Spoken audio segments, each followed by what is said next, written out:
오늘도 복음을 통해 하나님의 주시는 은혜로, 그 은혜의 생수로 여러분 눈이 반짝반짝하고 그리고 마음도 기쁨으로 충만하게 채워지시기를 주님의 이름으로 간절히 축원합니다.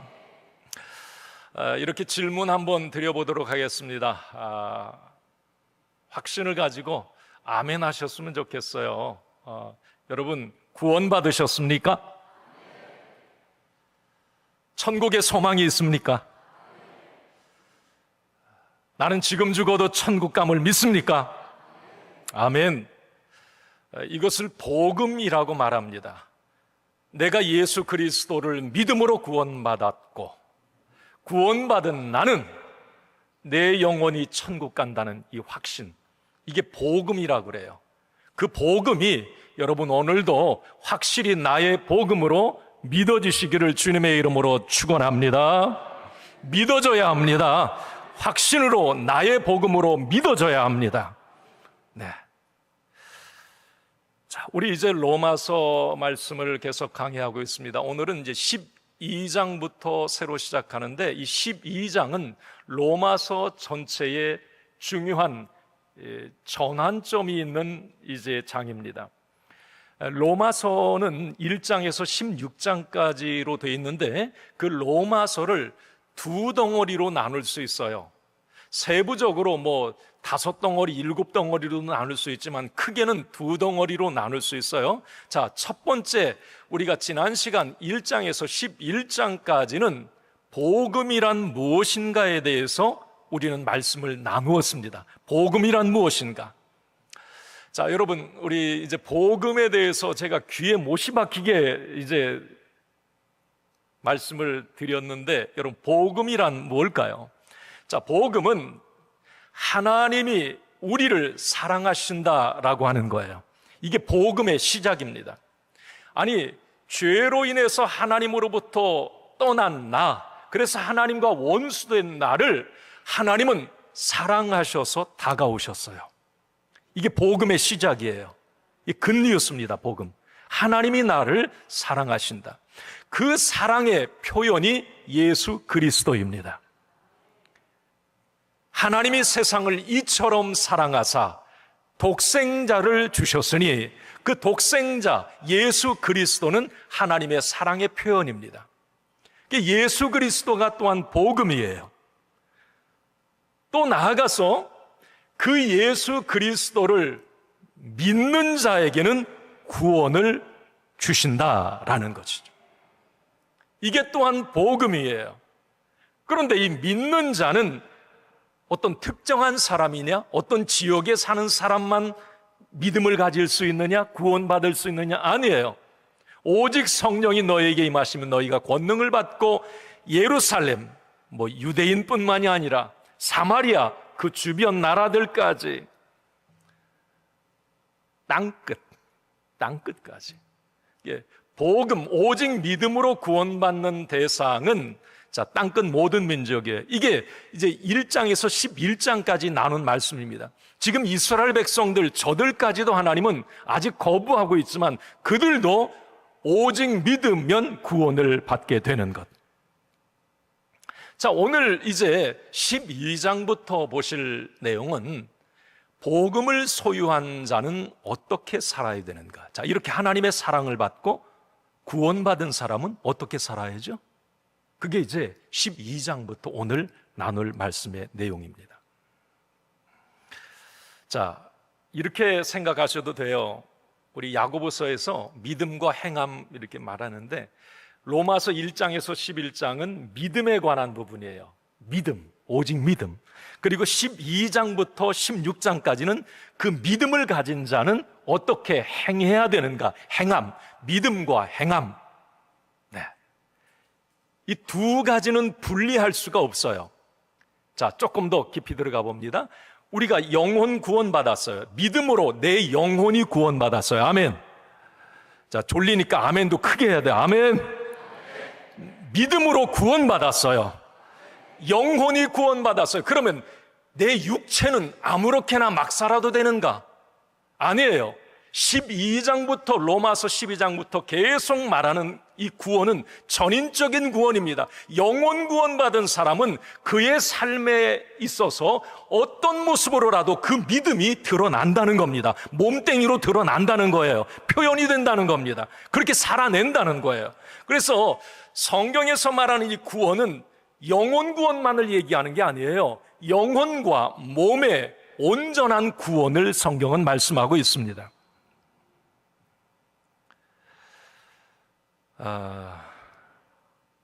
자, 그러면 오늘 이제 12장 어떻게 살아야 될까요?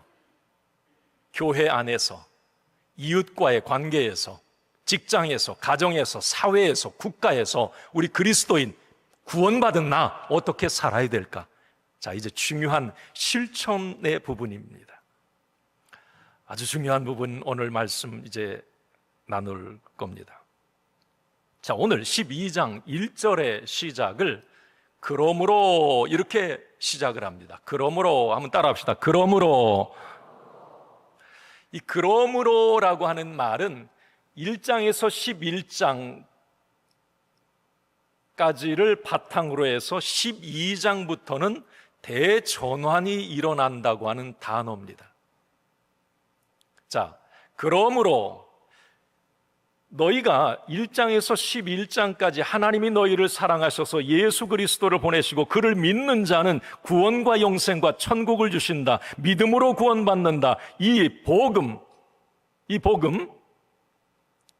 자, 이 복음을 가진 당신은 그러므로 12장부터 이렇게 살아야 됩니다 라고 하는 것을 이제 말하는 거예요. 일상의 삶에서 당신은 이렇게 살아야 됩니다. 자, 어떻게 살아야 될까? 자, 우리 1절 말씀으로 오늘 같이 한번 읽어봅니다. 1절 시작. 그러므로 형제들아, 내가 하나님의 모든 자비하심으로 너희를 권하노니 너희 몸을 하나님이 기뻐하시는 거룩한 산제물로 드리라. 이는 너희가 드릴 영적 예배니라. 아멘.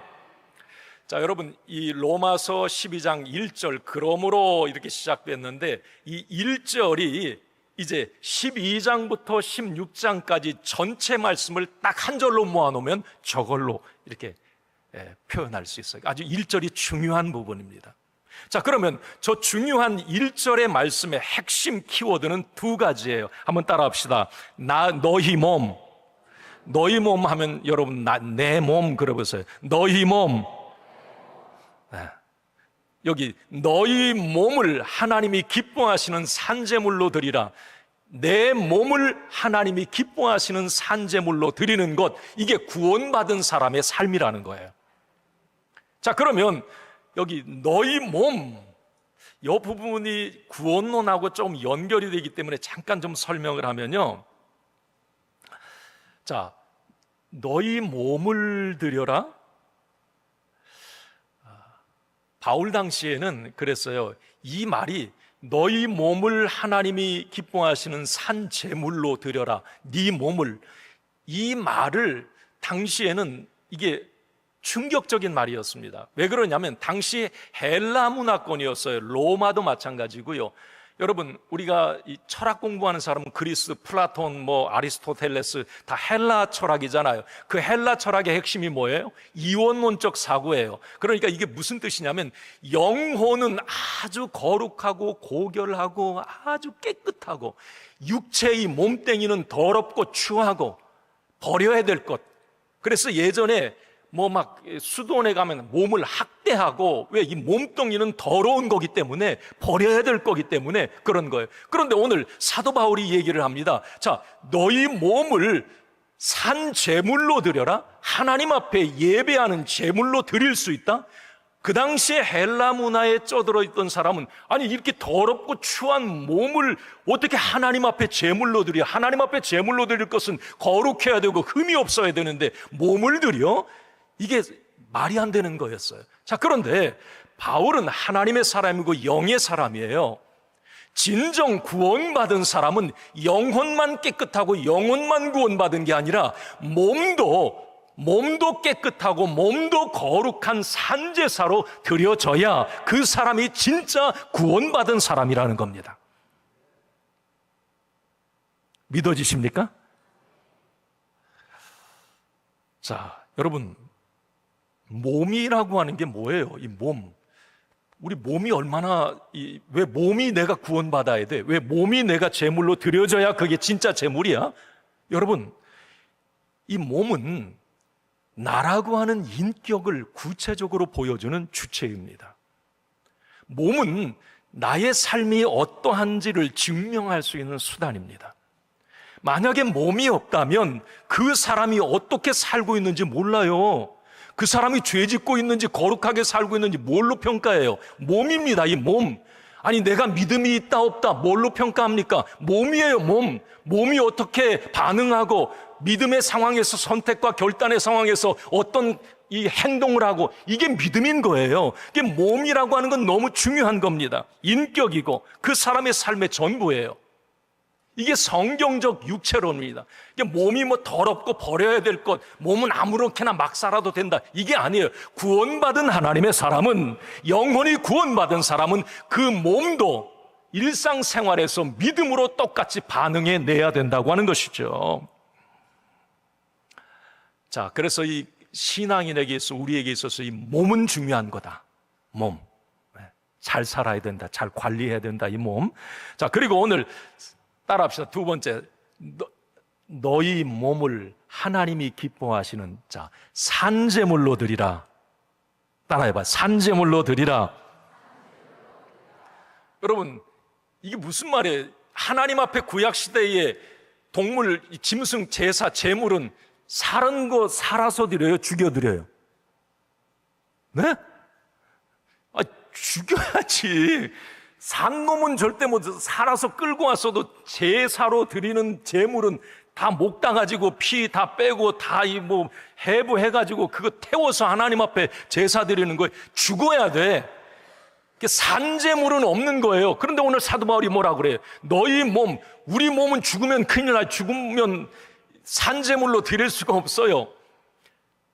산제물이라고 하는 것은 이 제사법에는 안 맞는 얘기지만, 자, 산제물의 의미는 이거인 거예요. 나의 어떤 일상의 삶을 얘기하는 거예요. 생활의 모든 부분, 이게 이제 산제물이 되는 거예요. 살아있는, 죽어있는 제물로, 죽어있는 것 같은 아무런 반응도 안 하고 믿음을 가졌다고 그러는데 믿음의 반응도 안 하고 엉뚱한 반응이 나타나고 그건 죽은 거예요. 죽은 제물. 산 제물이라고 하는 것은 나의 삶이 하나님이 기뻐하시는 거룩한 산 제물로 드려라. 하나님이 기뻐하시는 제물로 일상의 삶이 드려지는 것. 먹고 마시는 것, 자고 일어나는 것, 집안일하고 직장 근무하는 것, 사람 만나는 것, 매일매일의 일상의 삶, 이게 하나님이 기뻐하시는 모습이 되어야 된다는 거예요. 이게 산제물인 거예요. 죽은 제물은 하나님이 기뻐하지 않아요. 매일매일 일상의 삶이 믿음이 표현되고 믿음이 나타나는 삶이 산제물인 것, 믿음이 살아있어서 내 몸이 드려지는 산제물인 것, 이걸 하나님은 기뻐하시는 거예요. 죽은 제물이라고 하는 건 믿음에 아무런 반응도 안 나타나요. 그냥 내 유욕에, 내 감정, 내 생각에 따라서 이건 죽은 제물이에요. 하나님이 기뻐하시는 제물이 아니라는 거죠. 이게 바울이 이 얘기하는 거예요. 자, 그러면 산제물로 드려지는, 하나님이 기뻐하시는 산제물로 드려지는 삶은 어떻게 살아야 되는가? 그게 이제 12장부터 나오는 거예요. 1절에 딱 그걸 못 받고 있어요. 이렇게 사는 것이 너희가 산제물이 되어서 사는 거다, 이렇게 말을 해요. 자, 어떻게? 2절을 한번 봅시다. 이게 산제물이에요. 산제물. 시작. 너희는 이 세대를 본받지 말고 오직 마음을 새롭게 함으로 변화를 받아 하나님의 선하시고 기뻐하시고 온전하신 뜻이 무엇인지를 분별하도록 하라. 저기서 세 가지를 제가 뽑아봤어요. 내가, 내 몸이, 너희 몸이, 나의 몸이 믿음에 반응하여 일상의 매일매일의 삶에서 산제물로 드려지는 하나님 기쁨이 되는 몸뚱이는 뭐냐? 어떻게 살아야 되는가? 첫 번째 보여주십시오. 자, 읽어봅니다. 자, 시작. 자, 졸리니까 더 크게 시작. 네, 그래야 산제물로, 죽은 제물 안 될 수 있어요. 이 세대를 본받지 말라. 자, 여러분, 여기서 이 세대를 본받지 말라는 건 오해하지는 마세요. 뭐 세상과 단절하고 어디 산속에서 딱 들어가서 살면 이 세대 안 본받고 살 수도 물론 있겠죠. 그런데 우리는 그렇게 못 살아요. 예배 마치면 직장 가야 되고 누구 만나야 되고 한 주간 그렇게 살아요. 세상과 이 세대를 본받지 말라는 것이 세상과 인연 끊고 살라는 말이 아닙니다. 이건 뭘 말하느냐면 이 세대를 본받지 말라는 이 세대는 세상의 어떤 부패한 행동 양식을 말하는 거예요. 예를 들면 어떤 세상의 잘못된 문화, 세상의 어떤 잘못된 스타일, 방식, 성경에 위배되는 어떤 가치관, 전통.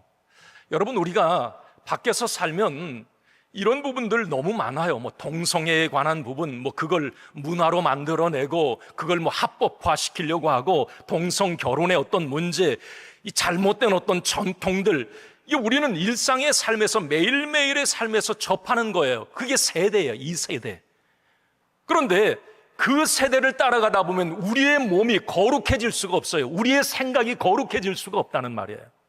산재물로 내 몸을 드릴 수가 없다는 거예요. 이 세상의 문화 세대를 쫓아가고 그거 따라가고 그거 같이 행동하고 그래서는 절대 내가 산재물이 될 수 없다는 겁니다.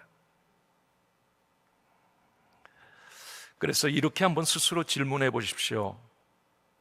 이 세대를 본받지 말라 이 부분에서 지금 무엇이 나를 이끌고 주도하는가? 그것이 하나님이 기뻐하시는 것인가? 지금 내가 세상 속에 살아가는 나의 몸은 지금 무엇이 끌고 가고 있는가? 그 끌고 가는 게 하나님이 기뻐하시는 것인가? 이 말이에요. 아니면 이 세대의 것들이 나를 지금 일상의 삶에서 끌고 가는가? 그것에 내가 끌려가는가? 아니면 하나님의 거룩한 가치관에 의해서 내가 끌려가고 있는가? 이걸 한번 질문해 보면 됩니다. 두 번째는 내 몸이 산재물로 드려질 수 있는 비밀은요, 한번 읽어봅시다. 시작. 오직 마음을 새롭게 함으로 변화를 받으라. 저기서 핵심은 마음을 새롭게 하는 거예요. 그러니까 내 몸이 하나님이 기뻐하시는 산 제물로 드려지기 위해서는, 내 몸이 드려지기 위해서는 먼저 내 마음이 늘 새로워져야 돼요. 이건 무슨 말이냐? 늘 마음이 새롭고 깨끗하도록 내가 내 마음 관리를 잘해야 돼요. 그래야 내 몸이 그 마음 생각에 따라 반응하거든요. 그죠? 그러면 여러분 한번 질문 드려볼게요. 내 안에 있는 마음과 생각을 늘 새롭게 하기 위해서 어떻게 해야 될까요? 무엇가 필요해야 될까요? 답은 두 가지입니다. 우리 그리스도인들에게 말씀과 기도밖에는 없어요. 하나님의 말씀과 기도로 거룩하여질 수밖에 없습니다. 우리는 하나님의 말씀으로 거룩하여질 수밖에 없어요. 그러니까 여기 늘 마음을 새롭게 해라. 그 비밀은 뭐냐? 기도와 말씀으로 새롭게 하는 수밖에 없는 거죠. 여러분, 우리가 보통 이 물건도 안 쓰고 오래 놔두면 먼지가 쌓이고 나중에는 뻑뻑해가지고 못 써서 버리는 경우가 있어요. 그죠? 그러니까 예전에 어디 카센터에 닦고 조이고 기름치자 이게 딱 붙어 있던데, 여러분 맨날 닦고 조이고 기름쳐야 그게 잘 굴러가고 관리가 되는 쓸모가 있는 거예요. 영혼도 마찬가지, 우리 마음도 마찬가지인 거예요. 마음도 늘 여러분, 예를 들어 봅시다. 제가 이건 늘 한번 이게 생각해 보는 건데 뭐냐면, 여러분 매 주일만 교회 딱 나와서 예배 드리는 것도 아주 귀해요. 저는 감사해요. 주일 성수 하시는 모든 분들에게. 자, 그런데 내 느낌은 그래요. 사실 주일 예배 한번 딱 드리고 하나님에 대해서 다 기도와 말씀에 대해서 읽고 그 다음 주일날 딱 와서 예배 드리고, 요건 늘 마음을 새롭게 하기에는 버겁습니다. 안 돼요, 그게. 그래서 우리 신앙의 선배들이 기똥찬 거에 기가 막혔어요. 수요 예배 만들어 놨죠. 금요 기도회 만들어 놨죠. 새벽 기도와 말씀을 들을 기회가 일주일 안에 몇 번씩 있어야 그래도 내 마음이 새롭게 관리가 되는 거라, 이게. 제가 이게 보면 주온세도 새벽 기도도 일주일은 못해도 그래도 이렇게 나와서 하려고 하는 분들도 있고요. 깨어서 온라인으로 예배 드리려고 하는 분들, 기도한 말씀을 늘 들으려고 몸부림을 치는 거예요. 그게 필요한 거예요. 그래야 내 마음이 늘 새로워져서 몸으로 산재물로 드릴 수 있는 이 몸이 반응하는 거예요. 여러분들 깨어있길 바랍니다. 기도와 말씀으로 깨어있길 바랍니다. 늘 마음이 새로워지면 변화가 일어나고 성장이 일어나는 거예요, 믿음에. 그러면 그게 나의 몸으로 산재물로 이게 나타나는 거예요. 하나님이 기뻐받는 산재물이 되는 거예요. 자, 그리고 또 하나 이제 나의 몸을 하나님이 기뻐하시는 산재물로 드릴 수 있다라고 하는 것. 자, 어떻게? 시작. 하나님의 선하시고 기뻐하시고 온전하신 뜻이 무엇인지를 분별하라. 저 핵심은 하나님의 뜻을 분별해야 되는 거예요. 그래야 내 몸을 거룩하게 드릴 수 있어요. 하나님의 뜻이 뭐예요? 너무 많아요. 너무 많아 셀 수가 없어요. 그런데 하나님의 뜻을 나는 전혀 몰라요? 거짓말하지 마세요. 하나님의 뜻이 몰라서 나는 어떻게 살지 몰라요. 내 일상에서 하나님의 뜻이 뭔지를 분별 못해서 나는 내 마음대로 사는 거예요. 웃기지 마세요. 아닌 거예요. 여러분, 하나님의 뜻은 이미 하나님의 말씀에 다 기록이 되어 있어요. 우리는 수도 없이 말씀 들었고 말씀 읽고 묵상하고 하나님의 뜻 다 알아요. 모른다고요? 어떤 행동을 하고 어떤 선택을 할 때 믿음의 선한 양심이 말해줘요. 하나님의 뜻이 이거라고. 그죠? 우리가 일상의 매일매일의 삶에서 하나님의 뜻이 무엇인지를 매 순간 분별해야 내 몸이 믿음으로 반응할 수 있는 거예요. 그 몸을 하나님이 산재물로 받으시는 거예요. 자, 그러면 이 구원받은 우리가 산제물로 내 몸이 하나님이 기뻐하시는 산제물로 드려지는데, 그러면 어디서부터 그렇게 기뻐하시는, 하나님이 기뻐하시는 산제물을 어디서부터 살아내야 되는가? 가정에서? 직장과 일터에서? 이웃, 국가, 사회에서? 어디에서? 로마서 12장은 이제 그 출발점이에요. 모든 믿음의 사람은 가장 우선순위가 교회 안에서 성도의 교제 가운데 교회 공동체 안에서 너희가 믿음의 삶을 살아내라. 산재물 되는 모습을 보여줘라. 그리고 이제 13장으로 넘어가면 국가와 이웃에, 14장에 세상 사람들과의 관계에서 너희들이 하나님이 기뻐하시는 산재물이 된다고 하는 것을 보여줘라. 오늘 12장은 우선순위가 교회다. 예수 그리스도를 믿음으로 구원받은 사람은 교회에서부터 산재물 되는 모습이 확실히 훈련받고 나타나고, 교회는 작은 사회예요. 작은 이웃입니다. 교회 안에서 믿음의 어떤 밴드로 묶어준 공동체 안에서도 이 삶을 못 살아내면 절대 밖에서는 죽었다 깨나도 못 살아내는 거예요. 그러니까 교회 안에서부터 산재물로 드려지는 이 삶을 살아내라고 하는 거죠. 그래서 바울은 그걸 4절 5절에서 곧바로 이렇게 말을 합니다. 한번 읽습니다. 우리가 한 몸에 많은 지체를 가졌으나 그 모든 지체가 같은 기능을 가진 것이 아니니 이와 같이 우리 많은 사람이 그리스도 안에서 한 몸이 되어 서로 지체가 되었느니라. 아멘. 이게 무슨 말이냐면, 여러분, 교회론을 얘기할 때 항상 지체론을 얘기해요. 그러면 교회는 뭡니까? 교회는 그리스도의 몸이에요. 아멘. 교회는 뭐라고요? 그리스도의 몸이에요. 그러면 교회가 그리스도의 몸이면 구원받은 우리 성도는 뭐냐? 그 몸, 예수 그리스도의 몸에 붙어있는 지체야. 지체는 여러분 지금 손, 발, 코 막 다 이게 지체야. 내 몸을 이루는 모든 다른 기능을 가진 게 지체야. 그러면 구원받은 우리 성도는 교회에 그리스도의 몸에 붙어있는 지체로서의 다른 기능을 가지고 그 교회의 몸을 세우는 것을 가장 우선 먼저 해야 된다는 거예요. 그래서 바울은 곧바로 구원받은 우리가 어떻게 살아야 됩니까? 너희는 교회 안에서 그리스도의 몸에 붙어있는 지체다. 거기서 이런 역할을 해라. 어떤 역할? 이걸 은사라고 오늘 얘기하는 거예요. 은사는 하나님의 선물이에요. 자, 성경에 여러분 은사는 오늘 로마서 12장에 바울이 말하는 은사가 있어요. 그리고 고린도전서 12장에 보면 바울이 또 은사를, 다른 은사들을 얘기해요. 에베소서 4장에 보면 또 은사를 얘기해요. 자, 오늘 저는 은사론에 관한 얘기를 하는 건 아니에요. 이 로마서 문맥상 그냥 개괄적으로 좀 은사 조금만 한번 살펴보고 나중에 이 은사론에 관한 부분은 성경 세 곳을 종합해서 나누면 참 은혜가 큽니다. 오늘은 이제 뭐 집중적으로 살펴보지는 않지만, 자, 핵심은 그거예요.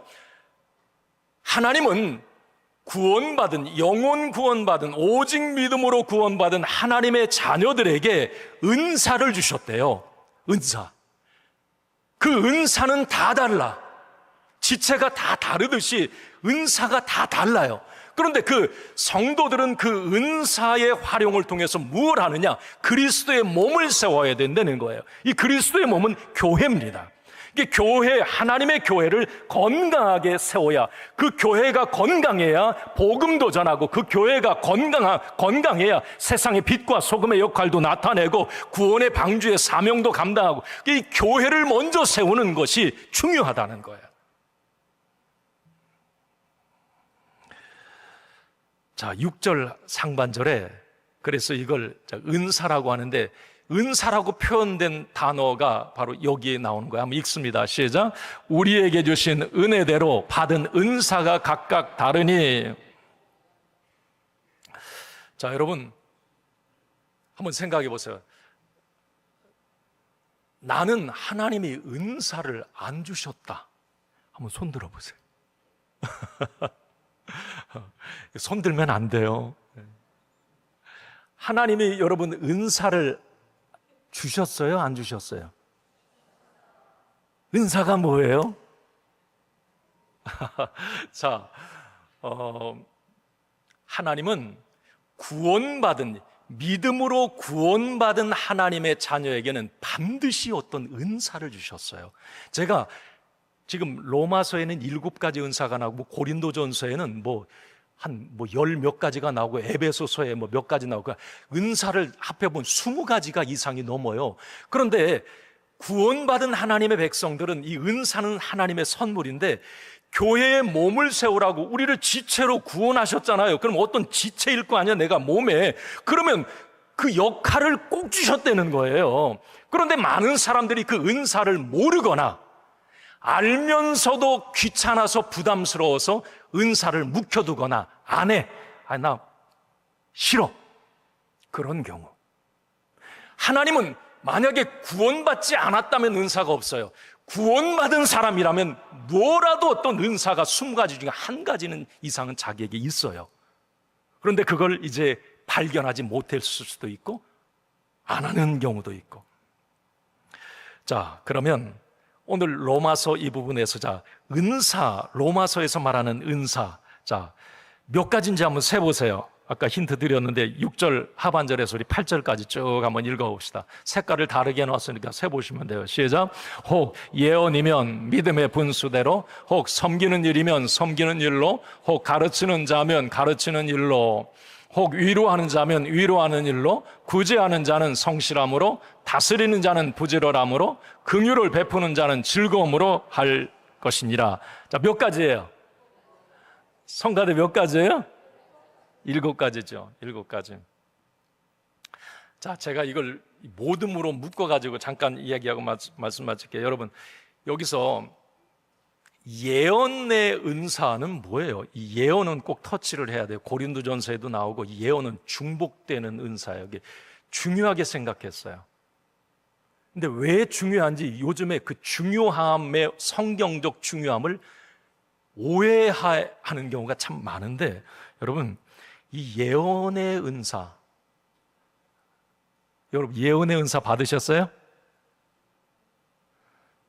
자, 우선 그냥 답을 한번 얘기해 보고 우리 그냥 넘어갑시다. 아멘 하세요. 예언의 은사 받으셨어요? 뭔지 모르고 그냥 아멘 했는데 맞아요. 그냥 맞는 거예요. 자, 한국 무속신앙에 쩌든 우리 한국에서 가장 문제가 됐던 게 이 예언의 은사예요. 예전에 저 어렸을 때도 뭐 하나님 앞에 은사 받았다 그러면 예언의 은사를 가장 아주 최고로 쳐주고, 예언의 은사 받았다면 어디로 교회 떠나 가가지고 어디 집 하나 어디 틀어박혀 가지고 거기서 예언한다고 하고 기도해 준다고 그러고 막 성도들 거기 막 줄 서가지고 가고, 나 그거 많이 봤어요. 참 웃긴 일이에요. 이게 몰라서 참. 그러니까 우리 성도들도 이 말씀을 말씀대로 알면 그런 잘못된 이단이나 이런 데 빠지지 않을 텐데, 너무 그때는 성도들이 성경도 많이 몰랐고 배움도 많이 없었고 그래서 좀 그런 부분들이 많았는데요. 여러분, 자, 이 예언의 은사는 중요한 게, 핵심은 예언은 하나님의 말씀이에요. 자, 구약의 예언자들은 어떻게 했습니까? 하나님이 직접 말씀하셨어요. 예레미야야, 이사야야, 너 내 백성에게 가서 이 말을 전해라 하고 하나님이 직접 말씀을 주셨어요. 그때는 기록된 말씀이 없으니까 하나님이, 그러면 그 선지자 예언자는 하나님이 맡기신 말씀을 그대로 가서 했어야 됐어요. 너 이렇게 행동하라. 그럼 그대로 미친 척해라. 그대로 했어야 됐어요. 울어라, 울고 다녀라. 예레미야, 그럼 울고 다녀야 됐어요. 그래서 이 구약의 예언자는 하나님이 주신 말씀 그대로를 표현해내고 말해야 됐어요. 그래서 대언자라고도 말을 합니다. 그것은 핵심은 하나님의 말씀이에요. 자, 그런데 신약으로 넘어오면서 자, 어때요? 예수님, 말씀이 육신이 되어 예수님이 이 땅에 오셨어요. 그 예수님이 이 땅에 계시다가 부활하셨어요. 그 예수님과 똑같은 성령을, 주의 영을 우리에게 보내주셨어요. 그러면 지금은 성령의 시대입니다. 성령의 시대에 하나님이 직접 말씀하시지 않아요. 기록된 하나님의 말씀을 읽다가 하나님의 말씀을 풀어내다가 하나님이, 주의 영이 내게 깨달음을 주시고 느낌을 주시고 감동을 주세요. 알게 하세요. 그래서 성령의 시대, 지금 이 시대에는 모든 사람, 하나님의 말씀을 읽고 묵상하고 하나님의 말씀을 붙들고 기도하는 사람은 예언자적 삶을 살아가는 것이에요. 여러분, 사도행전 2장 말씀을 한번 좀 보여주세요. 성령이 임하고 난 다음에 곧바로 이런 말씀을 주셔요. 한번 읽습니다. 하나님이 말씀하시기를, 말세에 내가 내 영을 모든 육체에 부어주리니 너희의 자녀들이 예언할 것이요 너희의 젊은이들은 환상을 보고 너희 늙은이들은 꿈을 꾸리라. 좀 띄워줘 보세요. 내가 내 영을, 성령을 우리에게 부어주었을 때에 어떤 일이 일어나는가? 자녀들이 하나님의 말씀을 붙들고 살아내는 일들이 일어나요. 말씀이 그 인생의 어떤 표대가 돼요.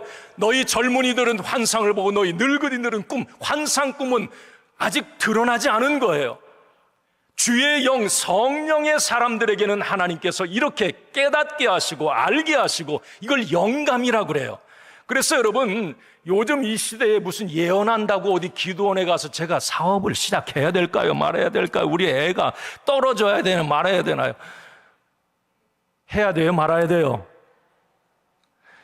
근데 가면 왜 반말해? 왜? 예언한다는 사람은 꼭 건방지게 반말을 해. 성령의 사람은 절대 그렇지 않습니다. 영의 사람은, 성령은 거룩한 영은 존중의 영이고요, 존중하고 배려하고 절대 거만한 그렇게 하지 않아요. 성령, 하나님의 영으로 뭔가를 말해주는 사람은 절대 그렇지 않습니다. 사단의 소리예요. 사단의 소리. 자기 감정, 자기 생각을 말하는 거예요. 그거 아닙니다. 성령의 시대, 영의 시대는 기록된 말씀을 이제 직접 말씀을 통해서 말씀해 주시고, 말씀을 통해 깨닫게 하시고, 여러분 그런 거 많이 경험하지 않아요? 어떤 막 문제가 어려움이 있었는데 하나님의 말씀을 보다가 그 어려움의 덩어리가 팍 부서져 버려요. 그 말씀으로 뚫려 나가는 건 꽉 막히 답답했는데, 아니 왜 내가 그 말씀을 그때 거기를 봤는지, 그 말씀을, 아니면 설교 말씀을 듣다가 뻥 뚫려 나가요. 막 시원한 거예요. 이게 예언이에요. 예언. 그래서 여러분, 요즘의 예언자는 쉽게 말하면 말씀을 풀어 가르치는 목회자일 수도 있고요, 지금 밑에서 교사들이 하나님의 말씀을 가지고 그걸 풀어서 아이들에게 뭔가 주의 영에 감동해서 아이들을 가르친다면 그게 예언이고요, 여기 전도하는 분들이 어떤 안 믿는 사람에게 막 복음 전하면서 하나님의 말씀을 풀어서 그들의 영혼에게 말씀의 꼴을 먹이는 것, 그 전도도 예언이고요. 이게 하나님의 말씀이에요. 예언은 사람의 소리가 아니라니까. 그 말씀을 이미 우리에게 주셨다는 말이에요. 그래서 여러분, 예언의 이 은사를 여러분 분명히 이해를 좀 하셔야 됩니다.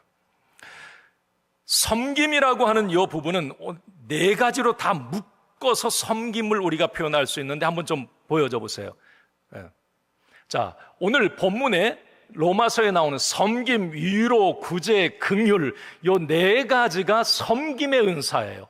누군가를 어떤 돕고 위로하고 누군가를 구제하고 긍휼을 베푸는 것, 자비를 베푸는 것, 이게 섬김의 은사라고 얘기를 해요.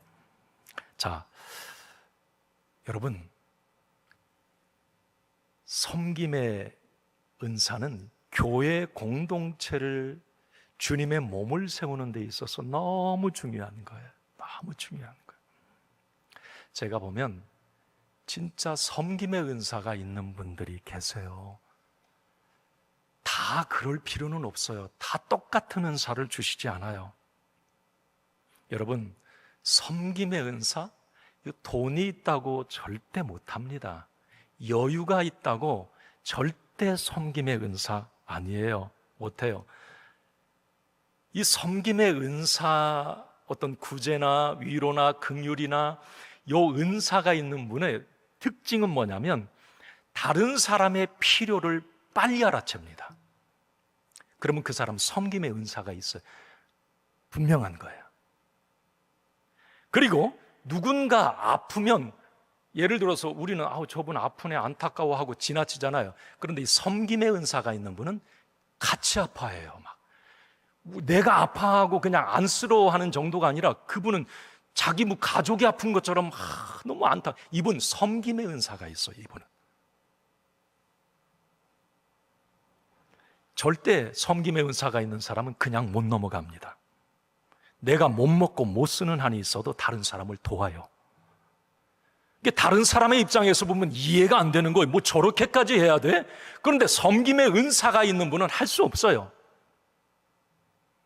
자, 여러분, 만약에 주변에서, 우리 교회 공동체 안에서 말하는 거예요, 섬기는 사람들을 이렇게 보면 절대 나의 기준으로, 나의 잣대로 평가하지 마십시오. 그분에게 상처 주지 마세요. 격려하고 칭찬하고 잘한다고 위로의 말을 건네세요. 왜? 하나님은 우리 주일교회가 몇백 명이 된다고 해봐요. 자, 다 섬김의 은사가 있으면 그 교회가 아니에요. 그것은 다른 은사도 있어야죠. 그런데 섬김의 은사가 있는 분은 그 나름대로 그건 하나님이 주신 선물이기 때문에 하나님은 그 사람을 통해서 누군가를 위로하고 누군가를 다시 일어서게 하고 교회 공동체를 세우기 위해서 그 사람에게 섬김의 은사를 주신 건데, 그리고 그 사람은 그 섬김을 통해서 기쁨과 만족을 느끼고 행복한 건데, 내가 그 사람, 왜 그렇게, 너 잘났어, 너만 잘났어, 왜 그렇게 너만 뭘 그렇게 열심히 하는데, 그것은 뭐예요? 여러분, 하나님의 은사를 도둑질하는 거예요. 절대 그렇게 하지 마세요. 내가 못한다고, 여러분들이 못하면 못하는 여러분들에게는 하나님이 다른 은사를 주신 거예요. 그것으로 기뻐하시면 되는 거예요. 섬김의 은사가 있는 분들에게 당부해요. 적극적으로 활용하세요. 다른 사람 눈치 보지 말고 하나님이 내게 주신 선물이에요. 그건 자기가 알아요. 왜 내가 이 일을 하면 기쁜지, 왜 다른 일보다 이 일을 하고 싶은지. 그 하나님이 그에게 주신 선물이에요.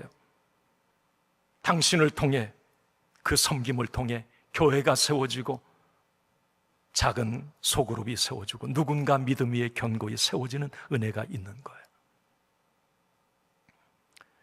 마지막으로 여러분, 가르침과 다스림, 이제 마지막, 이걸 지도력의 은사라고 하는데, 여러분, 가르침의 은사, 이건 말씀을 잘 풀어내는 은사를 말합니다. 예를 들면 똑같은 본문을 가지고 말씀을 전하더라도 알아듣기 쉽게 귀에 쏙쏙 들어오게 가르치는 사람들이 있어요.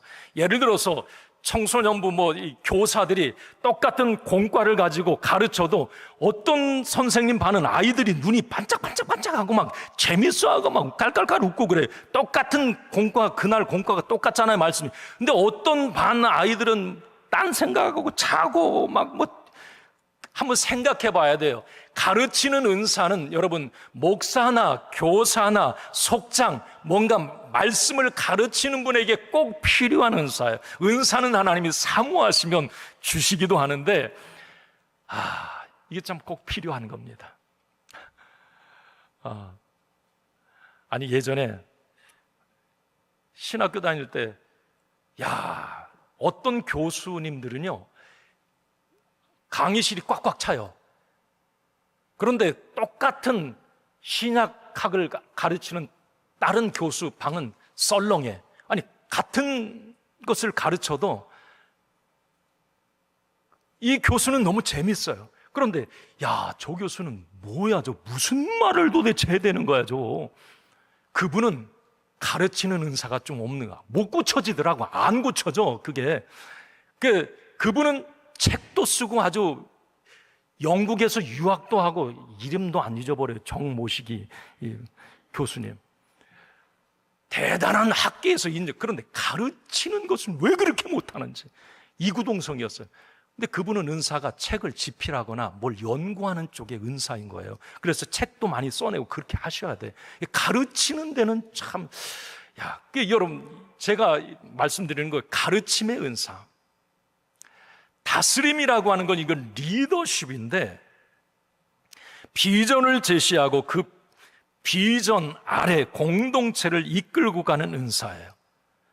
그 사람이 예를 들어서 리더로, 지도자로 있는 어떤 모임은 활기차고 은혜롭고 하나가 돼요. 그러니까 여러분, 여기 속해든지 어떤 성가대든지 어떤 소그룹이든지 교회든지 한번 생각을, 내가 거기에 리더라고 생각을 한번 해보면, 내가 리더로 있는 그 공동체가 뭔가 활기차고 성장이 있고 뭔가 재미있고 쾌활하고 뭔가 잘 된다면 그 리더는 이 다스림의 은사가 있는 사람이에요. 그런데 자꾸 리더로 있는 그 모임이 뭔가 갈등이 일어나고 충돌이 일어나고 힘 빠지고 자꾸 뭔가 뒤로 가고, 다스림의 은사가 없는 거예요. 그분은 다른 것으로 섬기면 돼요. 리더가 되려고 하지 마세요. 왜? 본인도 힘들고 공동체도 진짜 힘들어요. 아주 중요한 겁니다. 왜 우리가 은사 따라 교회에 몸을 세워가야 되는지. 하나님은 똑같은 것. 근데 어떤 것은 은사가 예언의 은사는 아주 귀한 거고, 다스림의 은사는 멋진 거고, 다른 은사는 형편. 하나님이 보시기엔 똑같아요. 똑같아요. 그러니까 내게 주신 은사를 재발견하는 것, 그래서 그리스도의 몸을 세워가는 것, 이건 너무 중요한 거예요. 아닌 것을 억지로 하면서 나도 힘들고 그 공동체도 힘들고 시험에 들고, 이것은 여러분 은사가 아닌 거예요. 빨리 생각 고쳐야 돼요. 그래야 공동체가 건강해지는 거예요. 은사 따라. 그래서 중직이 되거나 하면 항상 은사 구별표를 해요. 그 은사 구별표가 있어요. 그냥 인터넷에 검색해서 한번 해보세요. 여기 리더들, 내가 어떤 은사가 있는지. 참 중요한 부분입니다. 오늘 로마서 레슨 읽고 마칩시다. 자, 읽습니다. 시작. 나는 구원받았는가? 나의 몸이 세상에 어떻게 반응하는지를 보면 알 수 있다. 나에게 주신 은사를 발견하고 제대로 사용할 때 나와 교회에 유익하다.